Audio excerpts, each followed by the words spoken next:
Speaking of arrests, I kind of implied it in a few Discord conversations with you guys, but I went for this like work retreat or whatever, and I'm very surprised that like drinking is not even mainstream anymore. Everybody's just doing insane amounts of drugs. Like I'm talking from people who are 21, people who are 21 years old, all the way up to 45, and it's not just your random weed or doing some coke. There's such a thing as liquid MDMA, GMB or GBH, whatever the fuck that thing is called, that everybody was taking drips out of with what do you call that thing? Eye dripper thing, eyedropper, and they would take a few drops, and apparently it would get you drunk without the fuzziness. To which I replied, but the fuzziness is the whole fucking thing, you dumb motherfucker. But I guess to each their own. And yeah, everybody was just constantly on narcotics, especially after the work would finish, and they're finally without their families, or they're out in nature, so they wanna explore their wild side or whatever. I don't know what's going on with people recently, because I'm usually not the one who feels comfortable, or no, I'm not usually the one who in a group of people feels like they're the normal one. But me with my functioning alcoholism there felt like I'm a fucking straight edge diathlon runner, bruv. That sounds fun. Especially when you're sitting up on a hill or something. These people aren't afraid they're gonna fucking tumble down. Yeah, there's snow everywhere and shit. It was. They're doing those balloons, those balloons with you're probably more informed, Hakeem. It's a huge trend right now in Eastern Europe, and it's been for like a year and a half. We call it heaven's gas, or the shit that you give patients to make them fall asleep. But nitrous oxide?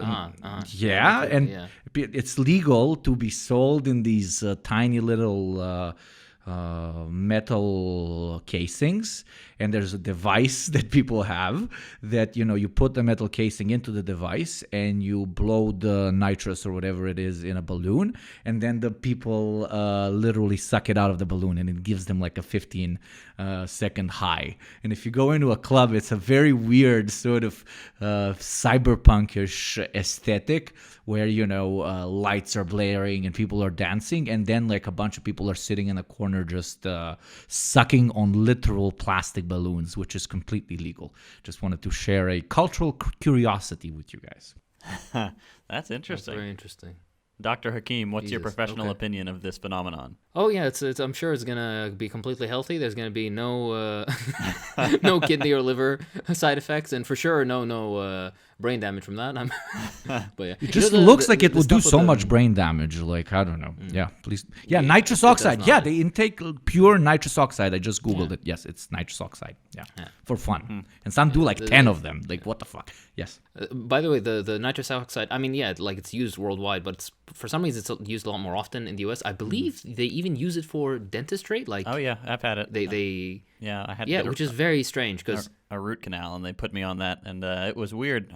I could swear I saw like fish swimming around outside the window, so it was very strange. Yeah. It is. It's very weird. Yeah, no. In the rest of the world, they just do like local anesthetic over the area and then take out a tooth or whatever. And for like general surgery and whatever, we use like propofol and stuff, which like is an injection, not fucking. You don't put shit over their face and be like, all right, breathe. I mean, it depends. It depends on the surgery. It's a lot more in depth than that, but yeah. Oh, Jesus. Well, I'm glad you didn't partake, Yegopnik. Please stay safe, all right? You cannot convince me that you work in any sort of legitimate business, by the way. You have not seen corporate cartel retreats. ass shit.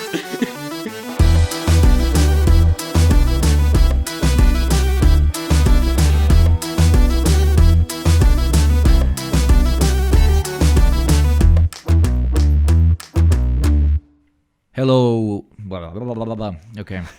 No, I'll start immediately with the actual intro. I'm not going to say, hello, this is the Deprogram, this is your pussy's mother, this is your son's daughter. Okay? Yeah. So...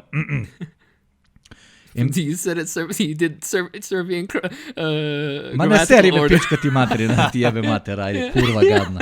Okay.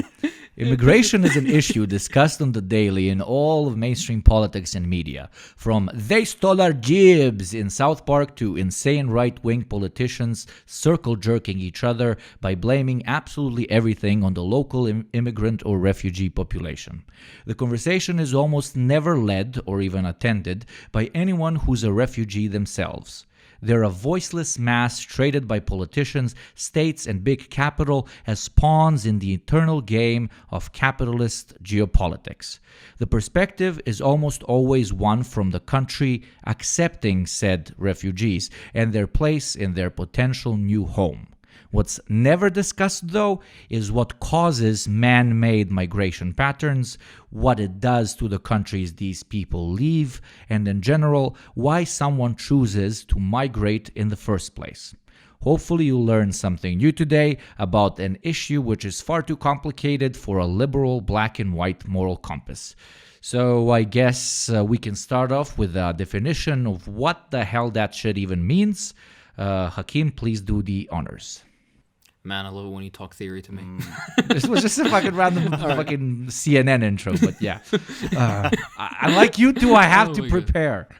Yeah. Okay. Well, Fuck now you, from this is the only thing I've written down. Right. From now on, it's just me saying stupid shit. Yeah. Okay. So, general definition. So when we're talking about the the colloquial term, I guess, which is brain drain, or as Ukopnik wants to have us make fun of, a human capital flight, which is a fucked up way of wording it, but sure, it's basically this. It's when the departure of educated or professional people from one country, economic sector, or field for another, usually for better pay or living conditions. So what does this mean in reality? This means, like, for example, let's say you are from India or Iraq or Ghana or Venezuela or wherever else in the world, and you are an educated professional. Even though you're raised in one country and you directly benefited from all the resources of that country through its public educational systems, public universities, and every other thing related to what basically allowed you to become a skilled professional, once you are a fully complete skilled professional, you decide to leave your country of origin to go to another country where you'd get better opportunities, better pay, and as a result, this directly benefits and contributes to the economy of the receiving country, while impoverishing or limiting the development of the country you just left. Of course, not by any fault of your own. So basically, the idea being is when these people leave, right, they go to these imperial core countries most of the time. Those are the countries that are wealthy. But why? Why is it that these countries end up benefiting in the end? Because they're already very rich, right? Well, that's, it's a two-way street, this relationship. The country is already rich, so it attracts skilled professionals. And because it attracts skilled professionals, it keeps it developing economically, contributing to its differing sectors, contributing a lot of, brain power and intellectual labor or mental labor into the economy that otherwise it would have had to develop and educate and train itself. Exactly. It's one thing to have to build up an entire army of educated professionals, and it's another thing basically being a shining city on a hill and having people, trek up to you without you having to lift a finger, basically just signing a work visa or something. The benefits of receiving them, especially if they're skilled labor, is almost in totality outweighs the negatives, which usually, let's be honest here, come down to just the negative local political PR amongst, the reactionary population. And everything that Hakeem said absolutely stands. But what is behind these imperial core states, which are very willingly accepting certain quotas of educated and so-called high-skill labor immigrants, and very often also so-called low-skill or uneducated labor, which I fucking hate that term. But it at the end of the day, it comes back to the greed behind the big capital in these so-called developed nations being quite literally unsatiable. I mean, every every corporation cuts as many corners as possible in order to be ahead of what? Its competition.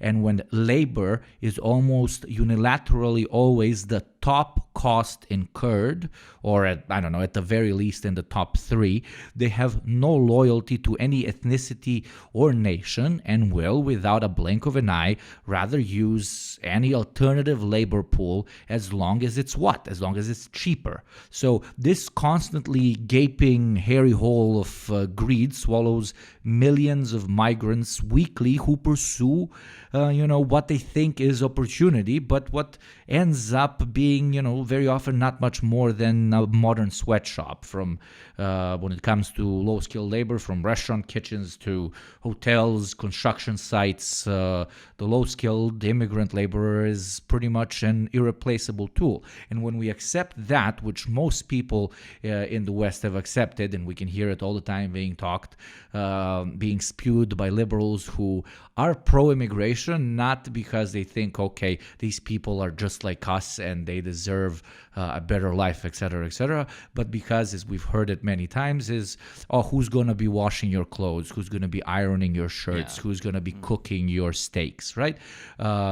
So if we understand just how beneficial so-called unskilled labor is for a developed capitalist nation, it's absolutely immeasurable just how important skilled and educated labor is as well. And just to reiterate the thing I previously said, because it's very important, the benefits of getting immigrant labor are so high that at the end of the day, the only risk you're taking by opening the borders a bit more than they're usually open is the negative political PR that you might receive from your competition. Even the quote-unquote populist parties who are all about the nation and whatever, they don't want to limit immigration. They want to limit non-white immigration. They don't mind if people from Norway start coming over. They couldn't give a shit less. But they care if it's a Syrian or a Mexican or a person from Guatemala or wherever else, because the evil Browns are gonna come, and I don't fucking know. They're gonna turn our fucking milk. They can drink all our milk. I don't know what the fear is, right? Oh fuck. I'm not even gonna get into it. I remember seeing an old American movie. It's, I guess, they played the joke being, it's like, oh, immigrants come and they would always say, oh, like, you take our jobs, you sleep with our women. Yeah. and the idea, by the way, is like, okay, don't women, aren't you supposedly the human rights capital of the world, like the United States or whatever? Don't women have autonomy in your country supposedly? Why does it matter if they would choose to sleep with? It's such a weird, whatever. Maybe. Yeah, it's weird. But what I'm wondering is, like, it's a completely strange. I'm not even gonna bother. You can hear how it would be so interesting. Go do it. No, I'm just saying, it's like, it's a complete stranger that you're not related to another. By the way, it's not even, you don't know that for a fact some, like, American woman has went and slept with this potential, like, immigrant or whatever. It's the idea that some hypothetical woman might sleep with this immigrant and not only are you this like invested into a complete stranger's sex life, but you're so invested in a hypothetical person's sex life. It's so fucking strange to me. I don't get it. Okay, the taking jobs thing it's stupid, but at least there is an idea there, Yeah. But fuck it, whatever. Yeah, I don't see white people picking fucking fruit. Not that immigrant labor should be used to pick fruit, but I'm just saying, Yeah, the jobs thing has always been, I don't know, the whole package there just kind of gives the game away, where it's like, all right, they're gonna come and take our jobs. Like, okay, in Texas here, for example, I have never in my life seen a white construction worker. It is always Hispanic construction workers, and no white person would ever take those jobs. Like, if I were to go up to one of these cowboy people and be like, hey, can you cover a shift? Absolutely not. No way. Yeah. But they're still that same person will still say they're taking our jobs by coming and building all our houses. It's shoddy workmanship and all that stuff. But I think it really just boils down to kind of a white supremacy thing, because they don't care about, like you said, the Norwegians coming over and becoming, whatever, crypto bros or IT professionals or whatever the Norwegians like to do. But that and the sleeping with the American women thing, I think really is the tell. It's like, okay, I see what it is. You don't want race mixing. We're still doing that. You want your nation to stay a pristine white nation of, Protestants, of mutts, yeah. of weird Irish, English, Irish, German, Italian, mixed, yeah. People who the- hate each other back on the mainland. The bar for white has moved over time, but as of right now, like if your skin is visibly brown, no sir, we don't want you here. We can stay away from our women. Yeah, it's kind of You're slightly. it's pretty transparent. You're slightly too tan. You didn't comment on the spice of the Portuguese food. you might be just. Are you ethnic by perchance? Could you possibly? Such an intense cuckold fantasy that they have, that they expand it not only to apply to their girlfriend or wife or mother or sister or something, the way most cuckolds fucking weirdos do it. No, you do you. I'm not shaming, but they apply it to all women in the country. So they have so much diversity of choice to fantasize about any white woman they see on the street today getting railed by two dudes from Guatemala. So that's my explanation of it. A bit of a little Freudian hot take of the link between cuckolds and the far right, which, let's be honest here, there is something there. Okay, it's not exactly dialectical materialism, but there is something there. I'd take a whole episode on Papa Ugopnik's theory. Honestly, no, what you're telling me, the slave owners that would try to like genetically breed the superior black man on the what's it called, on the plantations, and then they would oil them up and then get them to wrestle, and like the prize is the wife of the master or some shit like that shit. Yeah, like there's something so fucking disgusting about all of it. Yeah. Oh fuck, There really is. yeah. Anyways, so back on track. We're discussing two sides, of course. On the one side, we're discussing brain drain, meaning particularly quote unquote skilled labor. And on the other side, we're also discussing immigration with quote-unquote unskilled labor. Ignore the terms. These are just to make things easier to understand for now. When it comes to people immigrating and it's for quote-unquote unskilled work, so for agricultural labor in Europe or the United States, for example, this is kind of a reserve army of labor thing, right? It keeps prices down. They don't have the employers of this agricultural migrant population in the United States, for example. They don't have to guarantee anything to these people. They don't need to give them pensions. They don't need to cover healthcare for them. They don't need to do shit. Basically, all they do is, hey, yeah, you're gonna get paid like 90% less than what you're supposed to be paid, and you're gonna be worked to the bone, and afterwards you're gonna be forced to go back to where you came from, and I get to extract a handsome profit out of that. So that's the one side. It's an inherent function of capitalism. And on the other side, it's also an inherent function of capitalism, but in a more obfuscatory way, a way that's hidden. You know what the fuck I'm trying to say. And this kind of takes us into also how the countries that are being drained, how are they affected, right? Of course, with this is two-sided, and I want to get your guys' opinion on this as well. When it comes to skilled labor, quote-unquote skilled labor, when these people are gone, well, the country that had to educate them, feed them, have them use their roads and public educational systems and whatnot, loses these people. It's a net loss of investment in money, in capital, and potential economic growth in the future. They lost all that only for these people to go abroad. So these countries that are already poor are artificially limited in industrial development. They're limited in their innovative ability because these people end up going elsewhere, and many other spheres. But when it comes to the immigration side, there is sometimes an argument that can be made that these migrant populations that leave to go elsewhere to work somewhat improves the situation of the local population because then the labor is slightly more scarce. Yeah. This is slightly contentious, I think, in history because some European examples in the 20th century and 19th century, you do see this, that the class struggle heightened as a result of mass immigration from countries like Sweden and Ireland and stuff like that to the United States.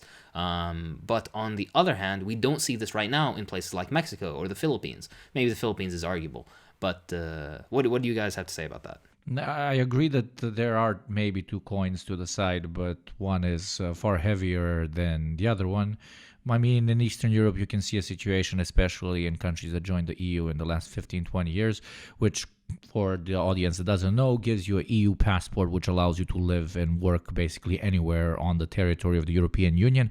And a lot of people from Central and Eastern Europe ended up migrating to Germany, the UK, Spain, France, etc., etc. And not only did that partially, yes, one could make an argument, leave more space for the professionals at home. But what is now happening 20, 30 years later, 40 years for some countries that joined earlier, is a lot of capital that has been made, usually by capitalists, but also with very high-skilled and highly paid workers abroad. A lot of that capital is being brought back and invested in industry and business and just in spent back home, which, yes, sure, one could make that argument that is kind of a small plus when it comes to that capital kind of migrating back from Western countries back to the East. But we need to remember, as previously stated, that these people were educated here. These people were given all the tools that they need before, mentally and sometimes quite literally physically, before they went and made that capital over there. And how much they are bringing back in comparison to how much inadvertently they had taken, I do not think adds up. But what is, in my opinion, also extremely, and we can touch on that further, important is not only, the siphoning off of productivity itself. It's not just pairs of hands and, a set of skills that is being taken out of different parts of the world, but it's, the passion sometimes these people often carry within themselves that goes with their skills as well. After very often having annihilated, which we're going to talk about later, whole sections of the globe, the Western state all of a sudden opens its arms as some sort of savior and lures in the millions of people who would have done immeasurable good locally. But hey, I don't judge them. We only have one life. Not everyone wants to spend it saving their home country. But that doesn't remove from the fact that it's a very real problem. People are quite literally disincentivized, and pardon me for sounding like a capitalist, but they are. People are disincentivized to find pride in helping to heal their part of the world because it's much harder than going over and becoming one of the so-called civilized peoples, Yeah. I think there's something that can also be said, because it's an argument that you hear from the other side with brain drain is bad and all, but hey, what about the remittances? For people who don't know, a remittance is basically, let's say you're an educated professional and you leave Haiti, let's say, and you go to the United States to work. Your salary is much higher in the US, and you usually have family left over in Haiti. So what do? Every month you send a bit of money back to Haiti. And that ends up being quite a substantial percentage of these third world countries' GDP afterwards. For example, in Jamaica, 20% of their GDP, I believe, is because of remittances, just money sent back by Jamaicans who live abroad. But this is not a substitute for industrial development. This is not a substitute for actual a buildup of economy. This is just money being sent back to be spent on goods that, by the way, still are probably produced outside the country that the money's coming to, and as a result keeps it dependent on countries outside itself. It basically keeps it in this, the commodity chain. It keeps it dependent on much wealthier imperial core countries, which is just another arm of how imperialism tries to and neocolonialism tries to keep its arms around the former colonies. But there's a JT, do you want to say something? I was just going to say, another problem with that is a lot of times those remittances, maybe not all of them, but many of them will dry up because, for example, here in Texas, we have a very, very large Indian population. And at first, probably, 10, 15 years ago, a lot of the people who came over were, young working age men who would send money back home to India. But over the past decade and a half or so, what they've started doing, those same people have started not sending money back, but bringing their family over. So they're removing the money they sent back, but also people who were working in that in the home country to bring them over somewhere new. So it's kind of a double drain there. Yeah, and it's for sure. It is definitely an issue. And by the way, again, just to reiterate, none of us are blaming the people who do this. This is a systemic thing. It's a result of imperialism, right? These people who try to seek a better life for themselves, they're not at fault here. Again, just like how Yopnik said beautifully. But something that I would like to also mention is that there's this interesting like dynamic in which basically these former colonial powers, basically imperial countries, they dominated the world completely. They colonized basically the vast majority of the world, drew their own borders, fucking ruined entire economic and political structures in these native countries, and then afterwards basically created their own little good passport clique, where, if you have a quote-unquote good passport, be it Japanese or American or Austrian or something like that, you can do whatever you want. You can move wherever you like, basically. But if you happen to have a quote-unquote bad passport, which is basically dictated along the imperial lines, there is no reason why a passport from Iran has to be worse than a passport from, say, Canada, right? But the reason is because Canada is fully integrated into the Western neoliberal order, both economically, militarily, politically. So it gets to be part of this clique, this club, and that's basically what ends up happening with these highly skilled professionals. You end up having this artificial barrier to people moving to countries, except for this tiny door, which is, if you're highly specialized within particular fields, you'll get, this super fancy fucking golden visa that you can come to the promised land, be it fucking, I don't know, Idaho or something.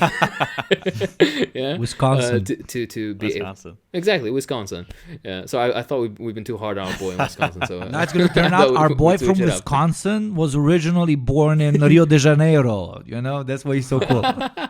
But yeah, so then they cause this. And I thought, I'm sure you think you have examples of this too, but my passport, my very beautiful Iraqi passport, which is gorgeous, by the way, it's like golden writing with it's a black passport with golden writing calligraphy. It's gorgeous, actually. That's cool. Looks better than the fucking...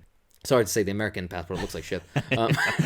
But yeah, it's more useful than mine, but it looks like shit. So whatever.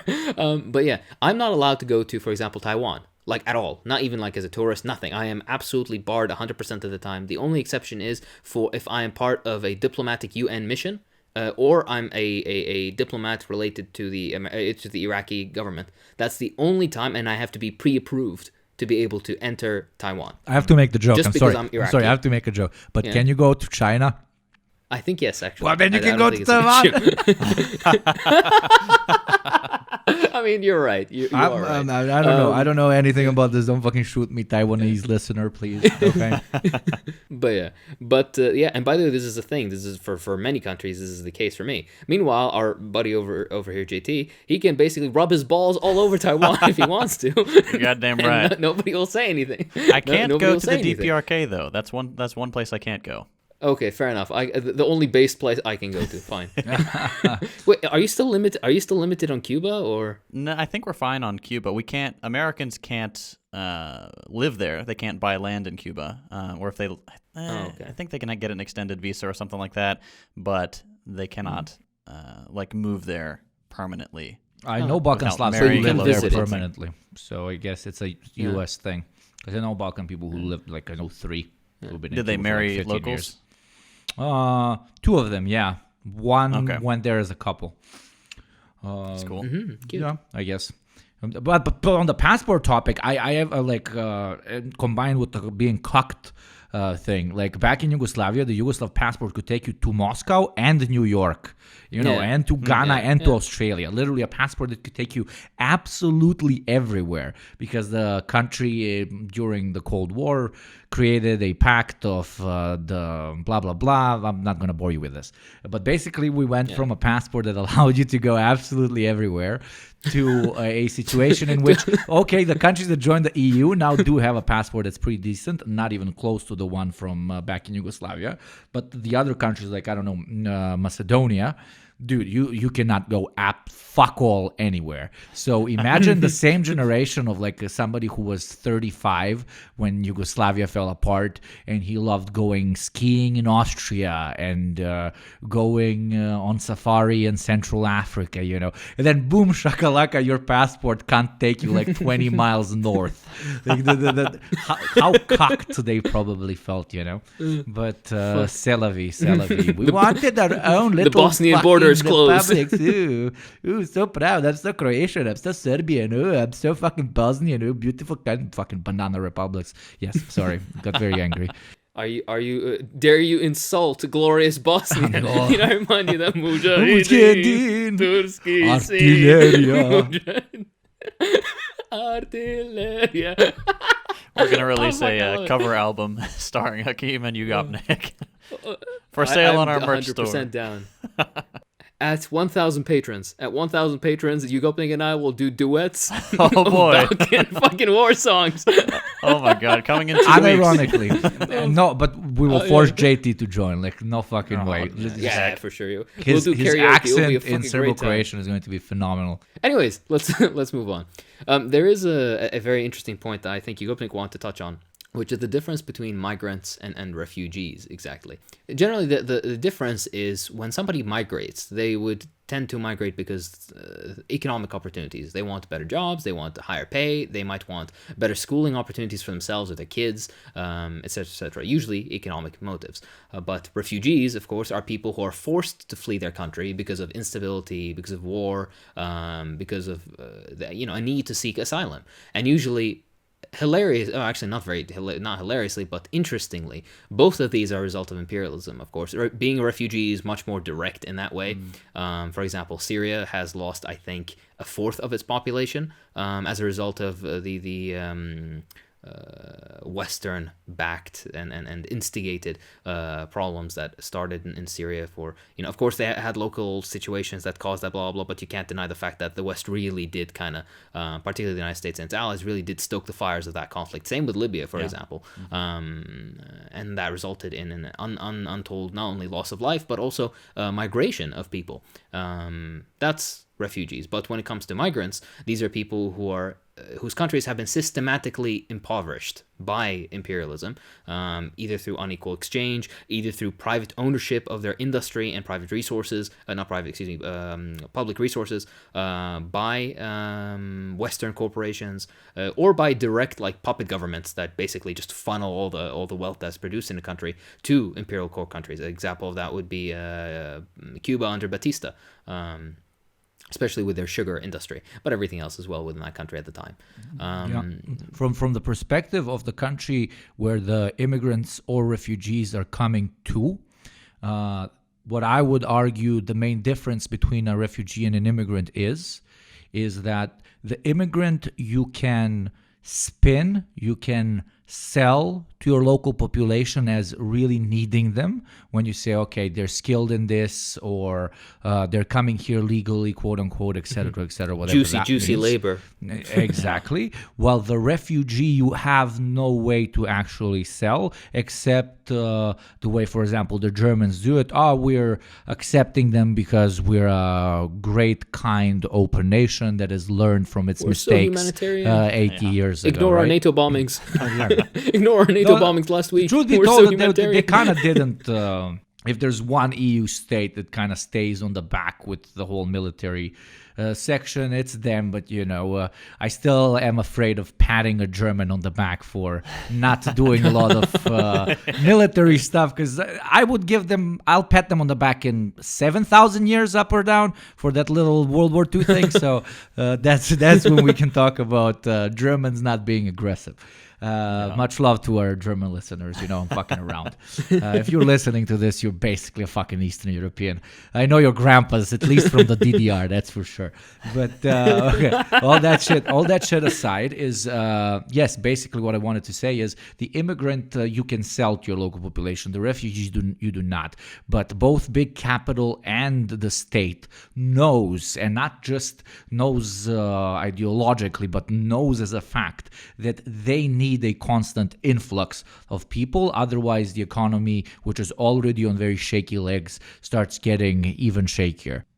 Here in the United States, there is pretty much no difference between a refugee and an immigrant, or a migrant, as has become the trend now. So on Fox News, do not come. Yeah, do not come. Thanks, Kamala. I'm gonna come. I love that video. The fucking Trump. Wake up, Joe Biden. I'm gonna come. Joe Biden. I'm gonna come. We must all come together. Oh, God. Sorry, go on. No, you're good. So you'll hear on Fox News, especially talking heads like Tucker Carlson, where you've got this migrant caravan coming from Central or South America or Ooh, wherever it spooky. is that week. And anytime they need to distract from some horrible thing that's going on, oh, migrants, they're coming. They're going to come through the border, and they're going to take our jobs and our women and whatever. And that's so cowboy how you call them caravans. Like, motherfucker, Yeah. really? Oh, caravans? Yeah. We're going to send a posse down there and wrangle them. But yeah, so Oh my god. that's one side. And then the refugee side is also looked down upon because, like you said, what are these people bringing? They're just fleeing. They're just going to be welfare queens, which is a whole other can of worms. Yeah. But yeah, there's no, here in the United States, The there's luxurious life you live off of welfare. yes. exactly, yeah. Sorry, go on. There is no positive spin on people coming into this country if they are not white. Like we had plenty of immigrants from European countries coming for work or whatever, but you never hear about it ever. I've never once seen a news segment on the problem with infiltration from France or whatever. It's always Mexico or Guatemala or wherever the caravan is coming from. So Please, they're gonna come over and like I said, they're gonna increase the spice tolerance of the country. All right, they're gonna drink your milk. They're gonna fucking nut in your, I don't know. they're gonna prevent you from wearing those leather shoes you like so much. I don't fucking know. Y'all didn't say that that their taco was spicy. Y'all ain't from here, are you? There's a reason nut allergies increased in the last 30 years. Oof. Yeah. But it is interesting because we Americans are cognizant of the fact, I think at least, that we rely on this labor coming from abroad, but at the same time, we are so adamant that it's a bad thing and that we don't want it and that it's poisoning our way of life. It's a really weird dichotomy, and no one seems to be willing to kind of look into that. And also, you got to remember, like, I remember the 2005 thing where basically lots of Libyan and Syrian refugees were coming to Europe, and even American, like, politicians and public figures and news people were like, oh, how horrible, oh, fucking Europe is being taken over, is being overran, you know, all that shit. And then the complete disconnect between the direct hand that European countries and the United States had in impoverishing and destroying those lands, forcing those refugees, and then at the same time blaming those refugees for being forced to flee, basically. I think the same happens with Central America, of course. If there wasn't over 100 years of American meddling in those countries, then there wouldn't be the fucked up situation that there currently is right now that forces all these people from, Guatemala and El Salvador and everywhere else to come to the United States. Yeah. But yeah. And it was so funny when the Western civilized, at least the Western European civilized nations build up these massive wire fences, etc., etc. And then in the meantime, the barbarian Balkan Slavs, which sure there were certain incidents, but the reaction towards refugees and the acceptance that was seen throughout the region can be completely incomparable to the one of Western Europe, especially remembering that these are also incredibly poor countries that have refugees of their own that are still living in like refugee centers from our old war, seeing Syrians and Afghans and so on coming in and sleeping literally in the hut/bunker right next to you. So it was just interesting. Yes, there were certain incidents, etc., like in every single country, but it was very interesting to see the uncivilized Orientals getting along while the proud white man who is so accepting building up taller and taller fences. But even to go back on what we were talking about, because what JT said was very, very interesting about how, it's almost always, at least on the right usually, and probably for most liberals as well, the spin on be it a refugee or a migrant is always negative. But it gets even worse because when it is positive, it usually comes from some liberal mouthpiece that is trying to sell, for example, the US or the UK as this white savior who will now help these people coming from these countries who do not have the capability of building civilization where they're from, because that that's indirectly what they're saying, let's be honest. So let's help all those suffering souls that have unfortunately been born amongst the uncivilized Orientals by allowing them to come and share our space with us. You know, this liberal elitist undertone, which, yes, it's saying, please do come, but it's kind of saying, come because you belong with us and not with those dirty savages from where you're coming from, you know? Exactly. Liberals have this disease where it's instead of just taking these people as human beings, they have to rationalize it in a way of, oh, these filthy browns that are coming, they'll do the jobs that you don't want to do. You know, they're gonna be like menial labor. Or you have to frame it in a way of like, oh no, they're poor and they don't know they're like what's it called? Yeah, like this white saviorism, this uncivilized barbarian from the fucking Orient. You probably heard it 50 times. Sorry, I'm gonna just slightly. And JT and you, Hakim, probably have heard it 50 times, but that one specific, because I'm gonna forget it. When they say, oh, you need to meet Mike from Iran, but no, he's a doctor, you know. Like, yeah. You know that thing? Motherfucker, that's just classic. Yeah.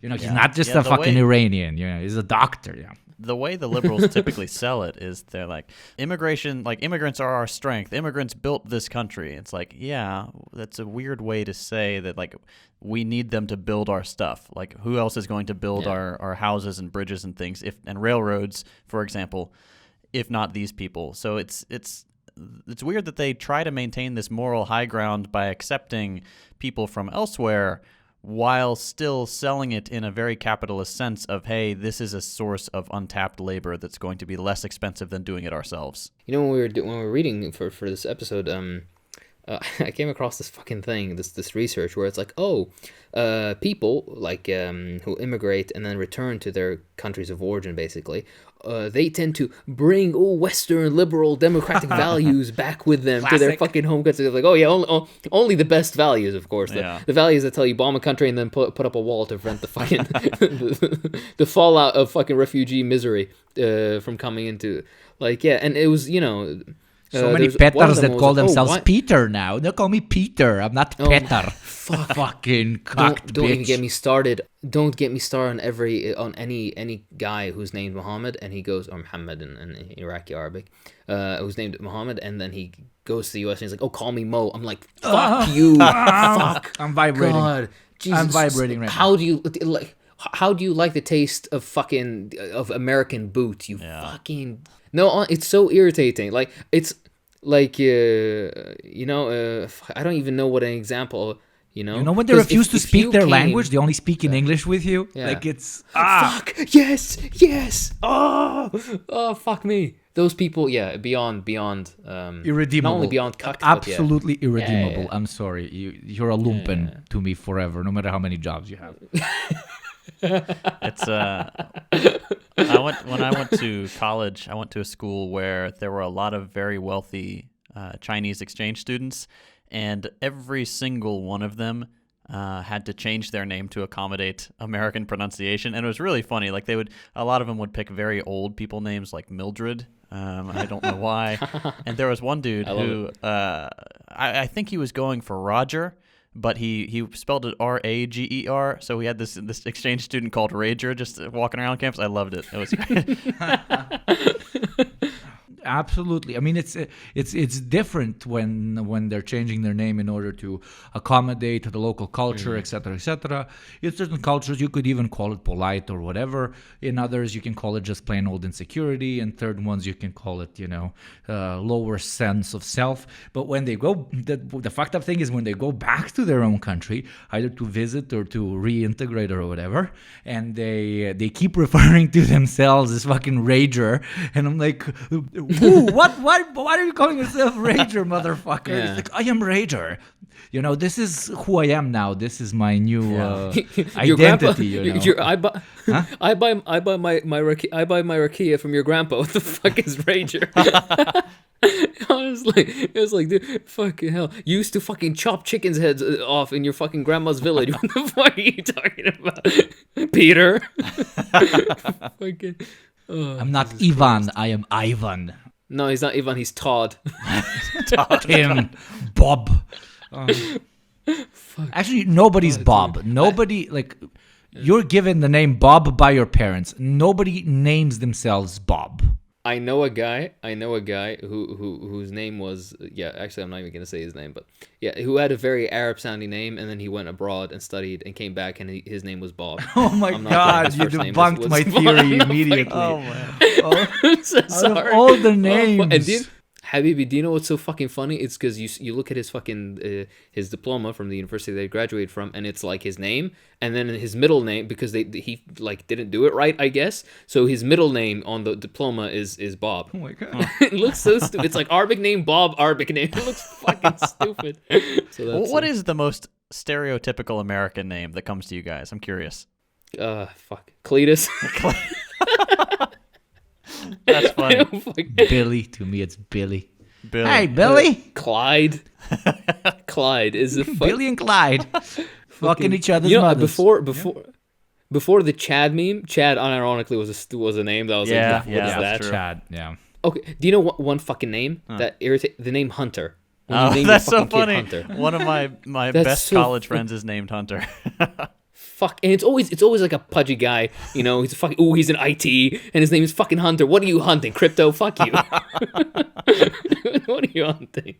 Oh, I have a friend just called Wolf, but like in Serbo-Croatian, it's one of the best names. But the thing is, it sounds phenomenal. Yeah. You know? But that actually has, right, some history and whatnot. There's one name that I really like. For example, it's one of Gaddafi's kids is Saif al-Islam, if I remember correctly, which literally means the safe of Islam, the safe of Islam, the sword of Islam. Excuse me. It's very nice, interesting name. It's an interesting fucking name, right? There's a guy, a doctor recently. His last name was hUmaN, which literally means the protection of God. Very interesting, neat names, right? I know a guy called Milorad, which means he loves to work. Laziest motherfucker I'll ever met. Yeah, exactly. Fuck. We have this plague in the United States right now, just to extend this tangent, where we have these white people who come up with these awful, just god-awful names that are they think are trendy or new or clever, and it's like adding L-E-Y or spelling things incorrectly and like with way too many unnecessary letters. So, for example, Tinsley. Ashley, but with like... Yeah. Or, like Ashley, but it's spelled like L-E-I-G-H-Y or something. Uh-huh. Yeah. So there's and another one's like Braden, Caden, anything like that. It used to be I think just B-R-A-D-E-N. Because I've got a cousin named Braden, and it's like back from the normal era of names. But now it's spelled like B-R-A-Y-D-E-N-N-E, and it's like, good God, just stop. You go up, Nick. Thank God for civilization and culture. That we don't have to fucking pull shit out of the ground like this to name our fucking kid. Thank God. Yeah. Fucking hell. Oh my God. 50 years from now, no one's going to know how to spell anyone's names because they're just these absurd, like, perversions of old names. Honestly, yeah. No, I remember a couple years back, the name Daenerys from the stupid Game of Thrones shit, right, became a fairly popular girl's name, right? Khaleesi. And I, like, and this shit, and I'm like... The fucking okay, so all these Americans all of a sudden can pronounce Daenerys and Khaleesi, but the second you meet a person named fucking Abdullah, they're like, what is it? Abdullah? Iraq? Fuck. Abdul, right? Yeah. Oh my God. Anyway, I think we got a little off track there. We're talking about the white saviors. What's it called? The immigrants bringing back like culture, like civilized culture to their countries. But I think also the opposite is very true, where like at least the rhetoric here is that these people coming over in the first place are going to bring their regressive culture here and water down our purity, and that especially from places like China, for example. Where they're going to bring their communism, their atheism, or whatever, just a holdover from the Cold War. Or you'll go to a food court and they're going to divide the pieces of cake equally. Yeah, they're going to bring us real, actual, culturally correct food and not our perverse version of it for once. But yeah, so that they clean themselves after they use the bathroom. No, that's where we draw the line. My rights to be crusted up. Oh, God. Anyway, continue. Sorry. So that aside, I think we spoke extensively about it. Just one small note. The thing I was trying to say is, fuck, that was a stupidly long tangent. The thing I was trying to say is, I read there was one like study headline, and it was like, oh, do these foreign or these immigrants, do they make good leaders? Because like, oh, they come back to their home countries with these so lovely fucking liberal Western democratic values. It's just, you know.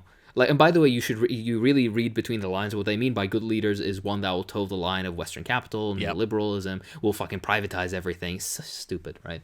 But anyway, Exactly, but a lot of the people in the local population that never migrated anywhere have it internalized in themselves that the reason they are, I mean, we talked about this in previous episodes, but the reason their country is not developed is because they're literally more barbaric and less organized and more corrupt, because it is in their nature as Slavs, Arabs, Latinos, etc., etc. So when they see someone who's been working for a long time abroad, who created massive businesses or worked in NGOs or even had a political career abroad, come back home and say, okay, I'm going to fix everything up for you, a lot of the local population genuinely and truly votes for them because they do think they're going to fix it up for them.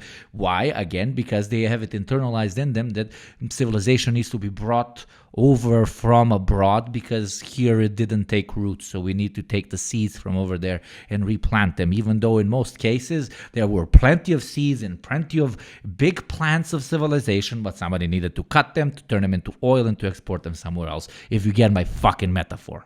Yeah, exactly right. Beautifully said. Yeah, it's some fucking, you know, expat comes back home and he's like, hey, yeah, I'm gonna come fix up the country, please ignore my American passport, which I'll conveniently use when I'm overthrown. Speaking of which, expat, I fucking love that fucking term, expat.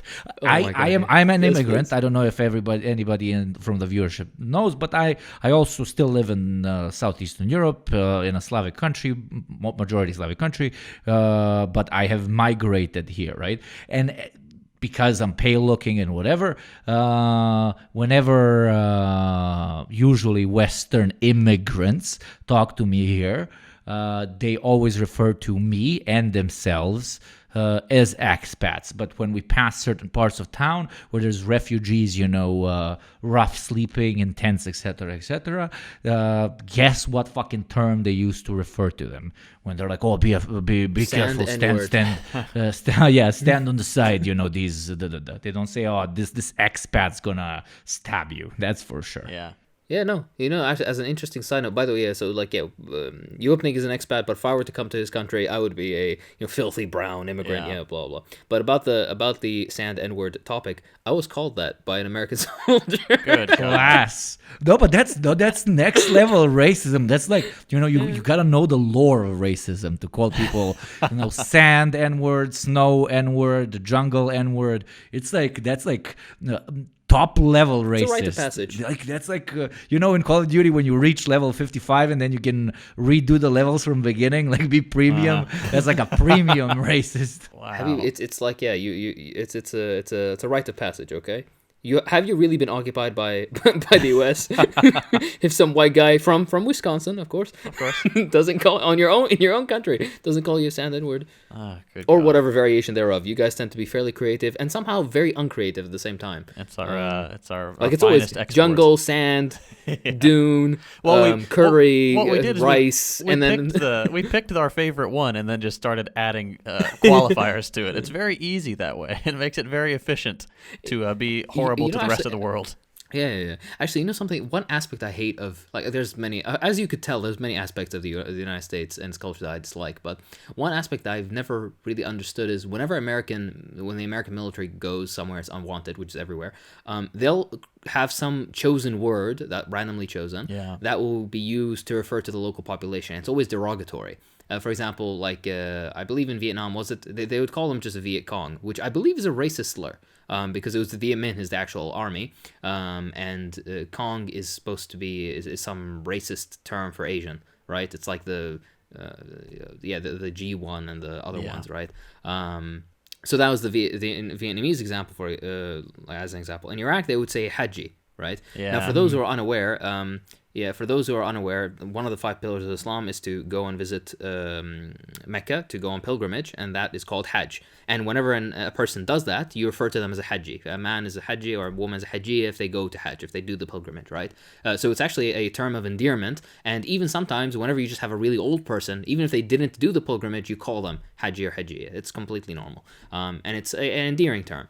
And the Americans use that to refer to just like insurgents or something, or just like Arabs or Iraqis specifically. They would call them Hajis, like fucking Hajis on the south side, fucking, all that bullshit, right? And I'm just, not like the lack of cultural understanding, and there's a bit of racism, and just the stupidity of using a word with, like more than a single syllable. Yeah, it is more than a single syllable. I had to make sure. Sorry, right? Is fucking stupid. Like whatever. Well, that's just part of the dehumanizing process. I mean, everywhere the U.S. or any country has ever invaded, they pick a term to make sure you don't have to say there's a person over there or there's a guy. It's just like the Germans were the Krauts or et cetera, et cetera. Yeah, it's stupid. Fuck.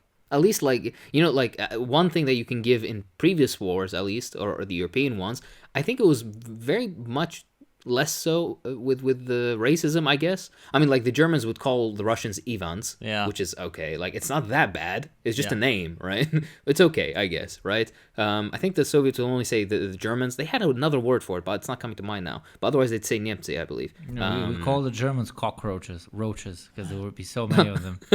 Schwaba, either Schwaba, mamu da mu jebem. Here's a roach by his fucking sister. To this day, I'm sorry to my German motherfuckers. I still call them Schwabas from here and there. And like, I've been to Germany a few times, and you meet up with Yugos, as they refer to us derogatorily. Yugos, like the car, because it didn't work and we don't work. And we would sit to drink coffee and be like, look at how this cockroach dressed, for fuck's sakes, when they're past, these Schwabas, mamu im jebem upičku. But yeah. So now that we kind of understand the imperial core's reasoning on why they accept immigrants, why we now that we also understand the direct impact, very often incredibly negative one, that immigration has on developing nations. There is a new phenomenon that has been developing for the last 30 to 40 years, and thanks to specifically the internet, it's been proliferated everywhere as the ideal solution that big corporations, together very often in a deal with the local governments, have when it comes to finding a way to find much cheaper labor without having to invite those dirty browns in your local community. And that thing is called outsourcing. So when you have, for those of you who don't know, when you have a whole department, for example, customer service in your company, and they're all employed, for example, in New Jersey, you have to pay them what? Yes, at least the minimum New Jersey salary. What you can do, though, specifically for jobs that are connected on the internet, the outsourcing is extremely easy, such as customer support, for example. You can fire every single one of those people and get in touch with a capitalist enterprise on the other side of the pond and set up that same department that you had in New Jersey over, for example, in Sri Lanka, and they will be working for 10% of the value of labor, and better be sure that even if you pay 10% of that salary, their boss over there is going to take 80% of that and leave the rest as salaries for the actual employees. And we have the situation which is in front of us, which is, as I previously said, outsourcing is the modern approach to eliminating the only negative aspect governments see in immigration by, again, nobody is actually entering the country, and they are reaping almost all of the benefits by pushing that job abroad. Oh, what are you saying? Oh, that they're not reaping all the benefits because local people are losing their jobs? Well, my friend, they do not give a flying fuck about you. Yeah. That's outsourcing 101. Beautifully said. I think a good example of that, of course, is you yourself, Ugopnik. You're technically outsourced labor, no? Yes, I'm literally outsourced labor. Yeah, very, very, very interesting. But that's a very good point, actually. I think this also links well into, like, for example, there's outsourcing as a direct way of utilizing that labor, but also, of course, the much more traditional way, which is just kind of, well, ruining a country and then having everybody flee to your country afterwards, thus strengthening your own industry and whatnot. A particular example of this is the healthcare sector in the vast majority of the developed world. If you look at the healthcare sector in Germany, in France, in the UK, in the US, you're going to see that substantial minorities of the healthcare personnel is not from the native country. They're not French or English or fucking American or whatever. They're foreign. They're from usually third world countries that they've come. And what does this do? Of course, this provides a continuous source of medical personnel to these imperial core countries. Meanwhile, it directly takes them away from the local countries in which they were trained or they were practicing. A good example of this is, for example, my own country, Iraq. Out of the nearly 60,000 doctors that Iraq has, officially, quote unquote, officially, 20,000 of them have left since 2003, since the American invasion. The real figures are much higher. Now, imagine in the United States if half of all doctors within the United States were to go elsewhere. You can imagine what kind of damage that would do to the local healthcare system. Of course, again, that's not the fault of the doctors doing this. This is the fault of the imperialist war machine, and then afterwards the state for not managing to keep these people here, not managing to guarantee their safety, not managing to guarantee their quality of life, etc., etc. But regardless, this is a massive issue. In Ghana, for example, over 50% are not within Ghana. They work in healthcare systems abroad. In Jamaica, for example, over 80% of their highly educated work and live abroad, not within Jamaica. And you can imagine why, at the end of the day, then, Trump's so-called shithole countries are not genetically built to be underdeveloped or be stagnant. They are systematically underdeveloped on numerous fronts, one of which is this sort of drain. And another aspect of this that's also interesting that Yugopnik brought to my attention is the very idea that, or the very fact that, even if you do immigrate, by the way, sometimes you might not even be able to work in the field that you're specialized in, despite the fact that you have all the qualifications necessary, because you come from, again, the outside the good passport clique, which usually also fits into the good diploma clique as well. I'll give a good example, actually, because some people might be familiar with it. There's a YouTube channel on YouTube. It's very popular. It's called Dr. Mike. It's a doctor of Russian ancestry who was born in Russia and works in the US. He moved when he was very young, after the dissolution of the Soviet Union. His own father was a doctor. And if you don't know, or if you've never had the pleasure of being treated by or having a discussion with a Soviet-trained doctor, they are, or Eastern Bloc one, like socialist-trained doctor, they're fucking bulletproof. They're amazing. Honestly, the medical educational system of former socialism is fucking bulletproof. I don't know what they did. Actually, I know exactly what they did. It was a lot of education theory mixed with very heavy emphasis on practice. And then afterwards, these people weren't allowed to, just go and try to go into the core of the biggest city and try to work in private, clinics. They were forced to actually go into rural communities and practice medicine as it's meant to be practiced. But yeah, what I'm trying to say is they're excellent physicians. And Dr. Mike, his father, when immigrating to the US, couldn't have his diploma verified. Despite the fact that it was a Soviet diploma and he had been practicing for many, many years, he couldn't get it verified and then cleared, so he had to basically do med school all over again in order to be able to practice as a physician. That's like the insanity of that. And apparently there's upwards of 250,000 immigrants in the United States with medical degrees that have to work as fucking like deli workers or taxi drivers and other shit because their diplomas from, I don't know, Malawi or any other country, or the third world country, isn't recognized, which is in its own very fucked up. So not only do these imperial core countries drag away healthcare personnel and other educated people, but sometimes it doesn't even make use of them in the country. So they're just taking them away from the fucking country where they can be used and where they can improve conditions to basically do fuck all in a slightly more wealthy country or stable country. Perfectly said. Yeah, nothing to add there.